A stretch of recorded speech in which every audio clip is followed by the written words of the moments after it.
Welcome to day 2392 of What You Up To Now. Sharon Horne-Ellstrom here. And today we're talking about confidence growth, of course, in the Let's Grow annual challenge.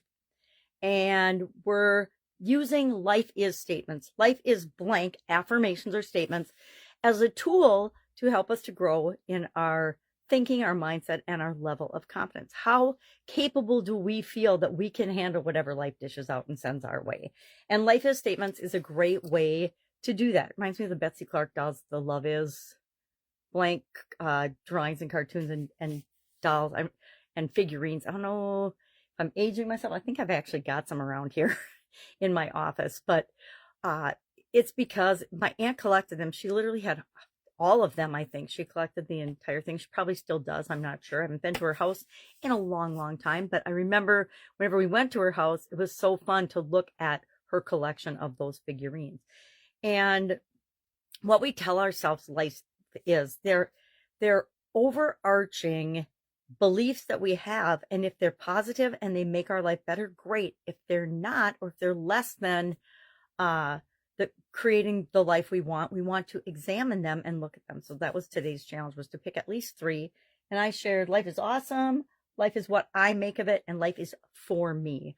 A lot of times I'll use the affirmation, life is rigged in my favor, because guess what? I get very different results in my life by believing at my core, life is for me and rigged in my favor, versus people that think life is a chore, life is a challenge, life is a game even. If you love games, then that's a positive affirmation of life for you. If you hate games and you think it's like politics, if life was politics, I would not like it at all. So that would never be an affirmation that I would use. Other people, on the other hand, probably think that's their source of power and whatever else. So we did life is statements. And then for Supersize Your Business, I created a list at the beginning of the year, probably not the total beginning of the year, but into the year, because I was tired of doing, and shame on me for doing them for so long. I started doing an idiom a day, what it means, where it came from, and how you could use it to supersize and grow your business. Because I have a core belief that words and how we describe things and how we communicate has a huge impact, not only on our businesses, but on ourselves as well. And I originally, as I was moving out of my home with the old ex-husband, and into a new place and downsizing, I needed something while I was moving and packing everything up and disseminating. I got rid of 90% of what I owned. That was my goal. And I did that, of stuff, right? When we're raising a family, we collect a whole lot of stuff and we hang on to it. I don't know why we hang on to it, because our kids seldom, if ever, want it, but we think they might want it someday. And so we hang on to it. So I had to get rid of a whole lot of excess baggage, so to speak. And I started doing an idiom a day, and that worked and served me well, but I kept doing it because it was fun and something I was interested in. And it still is. I still think it's incredibly important that we pay attention to how we're communicating, how often we're communicating, the feedback, and different communication skills, which we will get to, I think, either next month or the month after as part of the annual challenge. But it got me thinking about, I came up with this list of topics and I've been going through them, and then whatever the next one was, that's what I would talk about.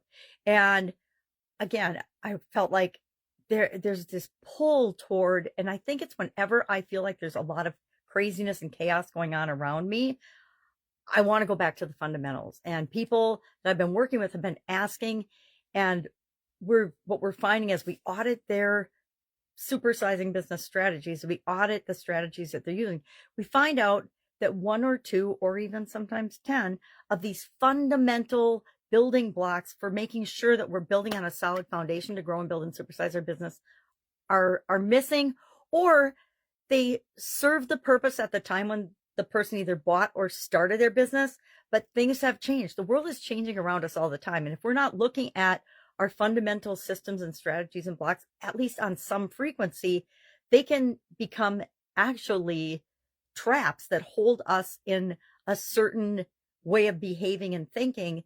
And it's pretty hard to grow because we need a different set of thoughts and strategies to supersize our business than we need to start our business, right? And some of the foundational things are the same, but those foundational blocks need to grow and morph as our business changes as well.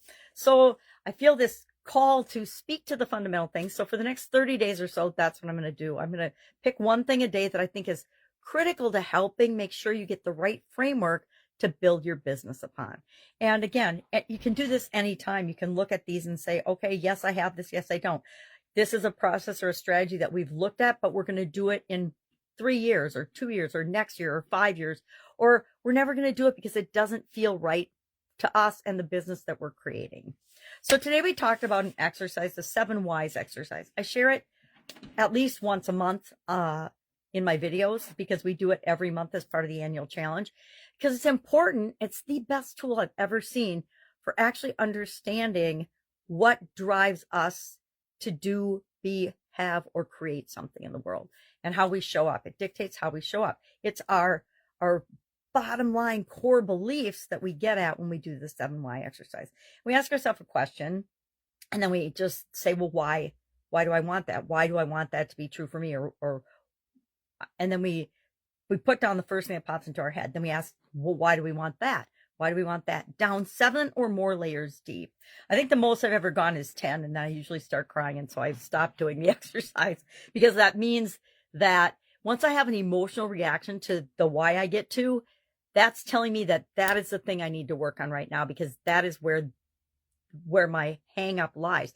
And sometimes it's only 3 whys in. Other times it's 7 or 8 or 10. 10 is the furthest I think I've gone on it.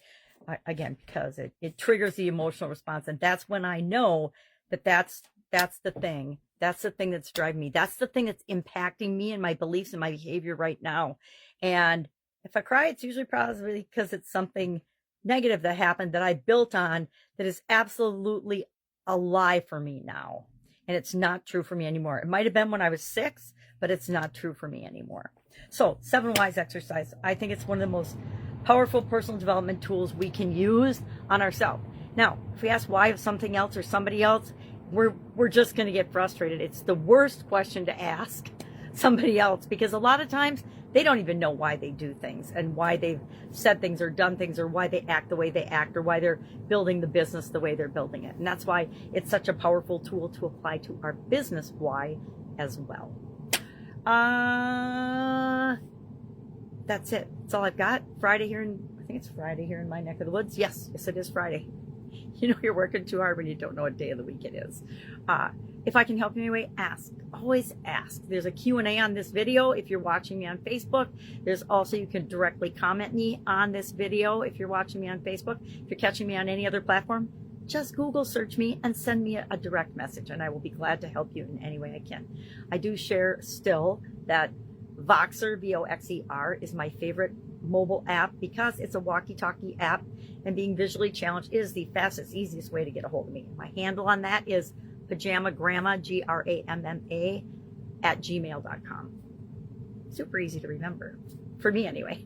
All right. Have an awesome day. If I can help you, ask. Otherwise, I'll be with you tomorrow.